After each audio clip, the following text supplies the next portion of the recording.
For years now, it has been painful to be a Knicks fan. And yeah, the losing has been part of it. There has been so much losing. The Knicks entered this season with the worst record in the entire NBA over the last 6 years. They not only have the longest active playoff drought in the Eastern Conference, every other East team has made the playoffs at least twice since New York last did. Still, even the losing might not be what stings as much as the way the franchise has gone about it. Missing out on free agents while throwing wheelbarrows full of cash at the wrong ones. Draft boards that look like plates of scrambled eggs. Switching coaches every time the wind changes. New York has had 8 head coaches in the past 10 years. And of course, don't forget the lack of respect that the franchise has shown for some of the faces that fans have loved the most. Charles Oakley, Carmelo Anthony, Spike Lee. At times, the bar in New York has seemed so low, a turtle could jump over it, and yet the franchise still never seemed to manage it, which is what makes what has been happening over the past 10 months so fascinating. Starting in March with the hire of President Leon Rose, the Knicks have been doing, yes, say it with me, the right thing over and over. They hired a coach in Tom Thibodeau who had a track record for building the exact kind of team culture the Knicks have been so desperately in need of. They drafted smart more than once. And when free agency came around, they neither overspent on a has-been star nor filled the roster with players who all play the same position. And we have already seen the results. Entering tonight's game against Utah, the Knicks have won 4 of their last 5. They are above 500 after 7 games, the first time that's happened since the 2012-2013 season. This Knicks team is also tougher than any we've seen in a while, especially defensively, where they are now tied for 10th in the league after sitting at 23rd last season. They play quicker, they share the ball more, especially Julius Randle, who has undergone his own metamorphosis. You remember Randle last season, right? All that dribble before plowing into triple team coverage, the lack of energy on defense at times. Well, Randle gets a lot of credit for coming back this season in better shape and with a renewed hunger for rebounding. But it's more than that. Randle is passing the ball in a way we have never seen him do before. His 7.5 assists per game, that is on pace to double his prior career high. And while it's not clear yet just how sustainable the rest of these numbers are, if Randle can truly transform into a point forward, it unlocks so much of everyone else's game. Indeed, we've already seen the growth from R.J. Barrett.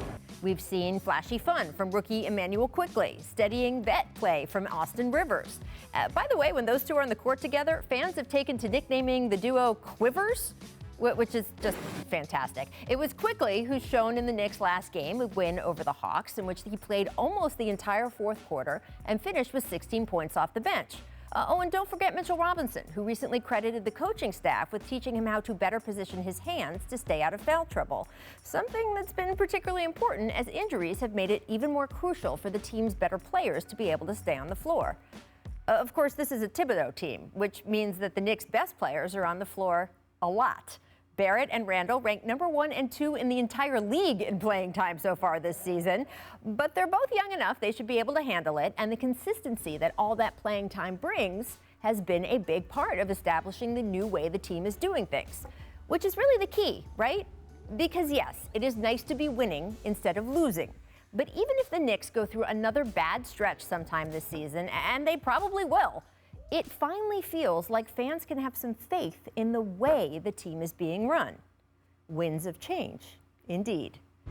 All right, guys. It is a new day in New York. Maybe we're going to introduce a new segment here on The Jump called Good Story or Good Team. So, Kendrick, you heard me talk about the Knicks, why they have been a good story this season. But is that all they are? Or are they actually a good team that we will be talking about all season long?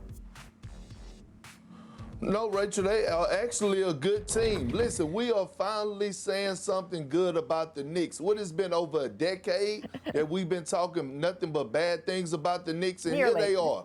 And it started with the hiring of Coach Tom Thibodeau. You remember when everyone had all these questions about Coach Tibbs, was he going to be able to adjust? And you remember I told you on the show right when he got hired, I said Tibbs had time to reflect on himself and learn the new generation, and it shows on the court. One thing you know about Tom Thibodeau is that he's going to demand guys to play defense at the highest level, and that's what the Knicks have been doing. He's going to prepare guys. He's going to have them ready. Guys are going to know their personnel. On the offensive end, Tibbs is letting these guys be themselves. They are playing freely together. Julius Randle has always been a stud in my eyes. Now he has a coach that actually believes in not only his scoring and rebounding, but his ability to create for others. I love the direction that the Knicks are going in, and I said they are a sleeper pick to making the playoffs in the Eastern Conference.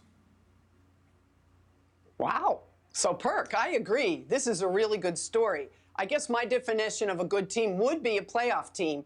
And while I'm as pleased as anyone watching what Tibbs has done to transform this team, and by the way, be fair, it really didn't start with Tibbs. It started with Leon Rose, who has changed the culture there and then hired Tibbs. So let's give credit where credit is due.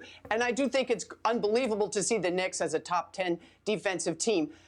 I give pause and try to bring a little perspective to this only for this reason. Some of the numbers are so video game, I'm just not sure they're sustainable, including Julius Randle, who, by the way, when Tibbs was hired, I asked around, and the first thing GMs and coaches said was, where do you see what he does with Randle? He's going to transform Randle. He's going to get Randle back on his footing, and that has all come to pass. But, you know, will Alex Burks shoot 67% from the three-point line? Can Julius Randle keep up those incredible numbers? Will Austin Rivers shoot 46% from three? Those are the numbers that are making this team what they are right now. I'm not sure they're sustainable. It doesn't take away from the fact that they're building something. And if you ask the Knicks, that's the most important thing anyway. Thanks for watching ESPN on YouTube. For live streaming sports and premium content, subscribe to ESPN+.